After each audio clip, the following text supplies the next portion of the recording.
They were indeed a queer-looking party that assembled on the bank, the birds with draggled feathers, the animals with their fur clinging close to them, and all dripping wet, cross, and uncomfortable. The first question, of course, was how to get dry again. They had a consultation about this, and after a few minutes it seemed quite natural to Alice to find herself talking familiarly with them, as if she had known them all her life. Indeed, she had quite a long argument with the Lory, who at last turned sulky and would only say, "I am older than you, and must know better." And this Alice would not allow without knowing how old it was, and as the Lory positively refused to tell its age, there was no more to be said. At last the mouse, who seemed to be a person of authority among them, called out, "Sit down, all of you, and listen to me. I'll soon make you dry enough." They all sat down at once in a large ring with the mouse in the middle. Alice kept her eyes anxiously fixed on it, for she felt sure she would catch a bad cold if she did not get dry very soon. "Ahem," said the mouse with an important air. "Are you all ready? This is the driest thing I know. Silence all round, if you please." William the Conqueror, whose cause was favored by the Pope, was soon submitted to by the English, who wanted leaders, and had been of late much accustomed to usurpation and conquest. Edwin and Morcar, the Earls of Mercia and Northumbria. "Ah!" said the Lory with a shiver. "I beg your pardon," said the mouse, frowning, but very politely. "Did you speak?" "Not I," said the Lory hastily. "I thought you did," said the mouse. "I proceed. Edwin and Morcar, the Earls of Mercia and Northumbria, declared for him, and even Stigand, the patriotic Archbishop of Canterbury, found it advisable." "Found what?" said the duck. "Found it," the mouse replied rather crossly. "Of course you know what it means." "I know what it means well enough. When I find a thing," said the duck, "it's generally a frog or a worm. The question is, what did the Archbishop find?" The mouse did not notice this question, but hurriedly went on, "Found it advisable to go with Edgar Atheling to meet William and offer him the crown. William's conduct at first was moderate, but the insolence of his Normans— How are you getting on now, my dear?" it continued, turning to Alice as it spoke. "As wet as ever," said Alice in a melancholy tone. "It doesn't seem to dry me at all." "In that case," said the dodo solemnly, rising to its feet, "I move that the meeting adjourn, for the immediate adoption of more energetic remedies." "Speak English," said the eaglet. "I don't know the meaning of half those long words, and, what's more, I don't believe you do either." And the eaglet bent down its head to hide a smile. Some of the other birds tittered audibly. "What I was going to say," said the dodo in an offended tone, "was that the best thing to get us dry would be a caucus race." "What is a caucus race?" said Alice. Not that she wanted much to know, but the dodo had paused as if it thought that somebody ought to speak, and no one else seemed inclined to say anything. "Why," said the dodo, "the best way to explain it is to do it. And, as you might like to try the thing yourself, some winter day, I will tell you how the dodo managed it. First, it marked out a race course, in a sort of circle. The exact shape doesn't matter, it said, and then all the party were placed along the course, here and there.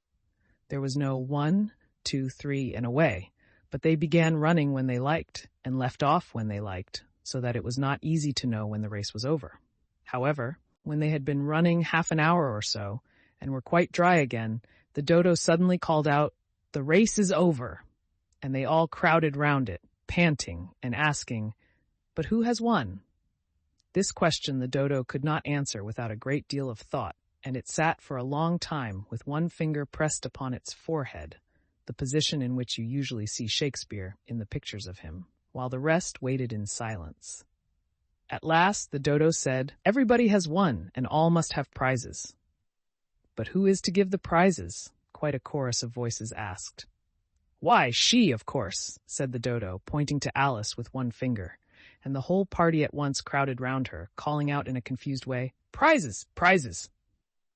Alice had no idea what to do, and in despair she put her hand in her pocket and pulled out a box of comfits. Luckily, the salt water had not got into it, and handed them round as prizes. There was exactly one apiece, all round.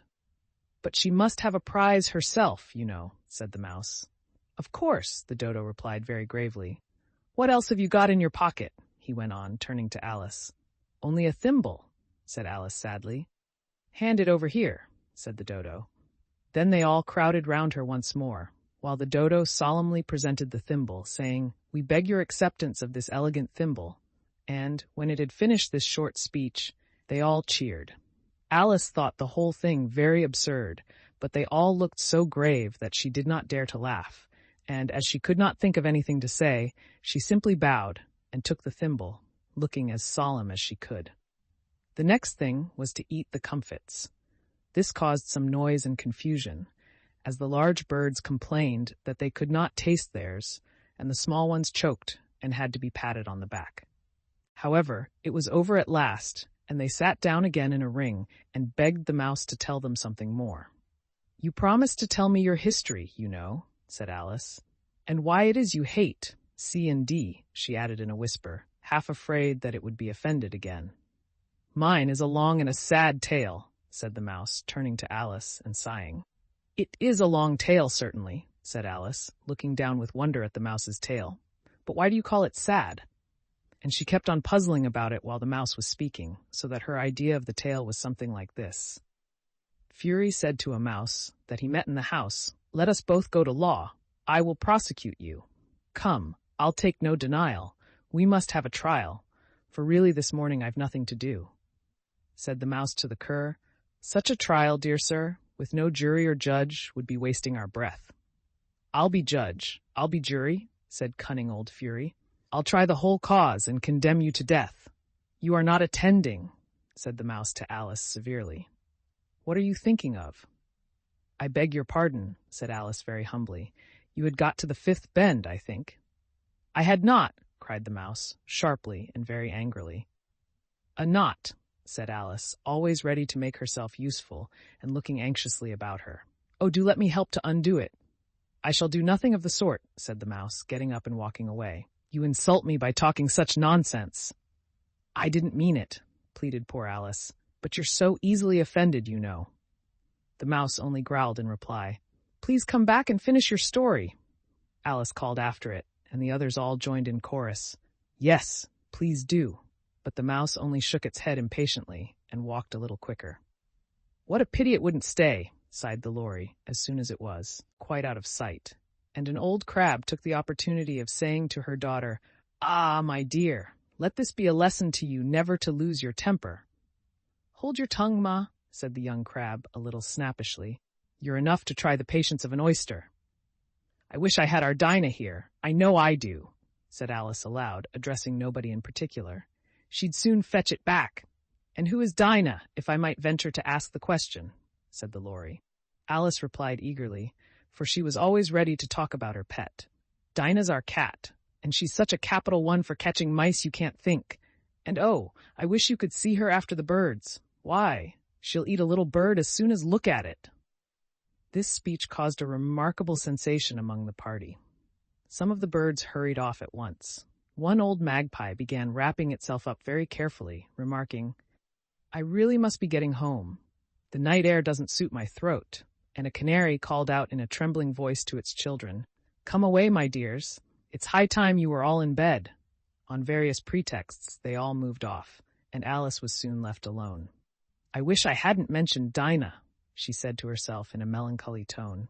"Nobody seems to like her down here, and I'm sure she's the best cat in the world. Oh, my dear Dinah, I wonder if I shall ever see you any more." And here poor Alice began to cry again, for she felt very lonely and low-spirited. In a little while, however, she again heard a little pattering of footsteps in the distance, and she looked up eagerly, half hoping that the mouse had changed his mind and was coming back to finish his story.